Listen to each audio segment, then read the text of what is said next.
Nagpahayag si Pangulong Bongbong Marcos ng kanyang kagustuhang makipag-ayos sa pamilya Duterte, pero ano nga ba ang kahulugan nito? Sa isang recent interview mga kababayan, sinabi ni Pangulong Marcos, na bukas siyang makipag-reconcile o makipag-ayos sa pamilya Duterte. Ayon sa kanya, wala raw siyang personal na galit sa kanila, at naniniwala, na dapat manig ang pagkakaisa, para sa ikabubuti ng bansa. Pero, mga kababayan, hindi ba't nitong mga nakaraang buwan, ay lumala ang tensyon sa pagitan ng dalawang political dynasty? May isyu ng umano'y destabilization plot, war on drugs criticisms, at ang kontrobersyal na pagkakaaresto kay dating Pangulong Duterte, na siyang nagsilbing mitya ng alitan, pero ngayon, ay biglang may panawagan ng pagkakaisa. Totoo nga kaya ang reconciliation na ito, o isang political strategy lang? Hindi natin maikakaila, na papalapit na ang 2025 midterm elections. At sa politika, ang dating kaaway ay pwedeng maging kakampi, kung ito ay makakatulong para manalo. Tila sinusubukan ni Marcos, na kunin ang mga tao na loyal pa rin kay Duterte, habang pinapalutang, na hindi siya kaaway ng dating Pangulo. Pero ang tanong, tatanggapin kaya ng mga Duterte ito? Kung kayo ang tatanungin, ano sa tingin ninyo mga kababayan? Tatanggapin kaya o hindi? Tunay nga bang hangad ni PBBM ang pagkakasundo o may mas malalim na layunin sa likod nito? E-comment mo lang ang iyong opinyon sa ibaba.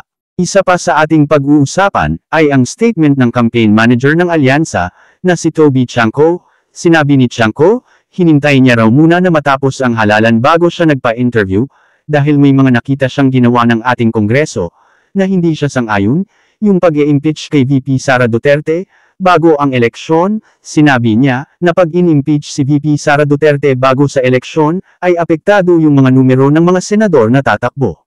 At nakita natin, na naapektuhan nga ang mga ito.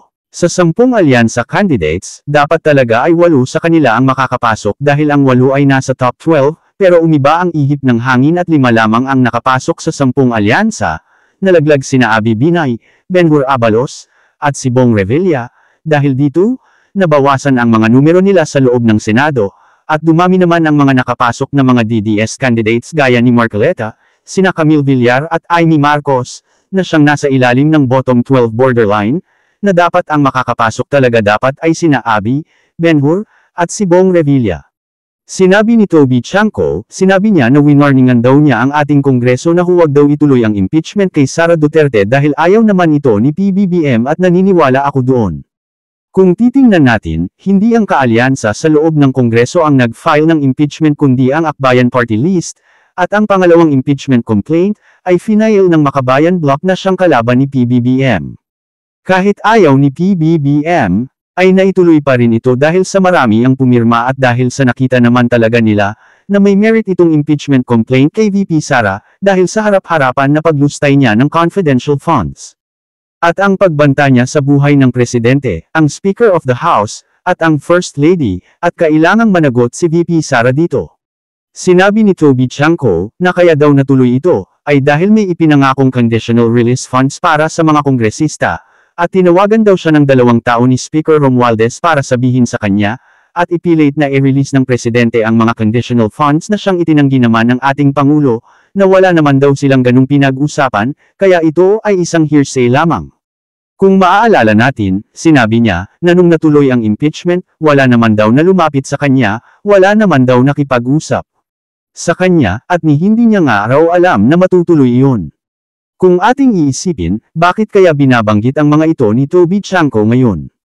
Isa sa mga rason ay marahil gusto niyang protektahan si PBBM sa pagbintang, kung bakit pumalpak ang kanilang alyansa slate, na kung saan, ay maraming hindi nakapasok na alyansa members. Marahil din, na si Chanco ay naghuhugas kamay na sinasabi niyang wala siyang kasalanan kung bakit hindi nag-work yung kanilang campaign.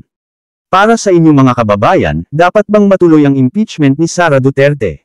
Para sa akin, ay kailangang matuloy ang impeachment, dahil hindi naman inosente si VP Sara Duterte na nilustay niya ang confidential funds at nagbanta siya sa buhay ni President Marcos. Malinaw, na may katarantaduhang ginawa si VP Sara Duterte, na kailangan niyang pagbayaran.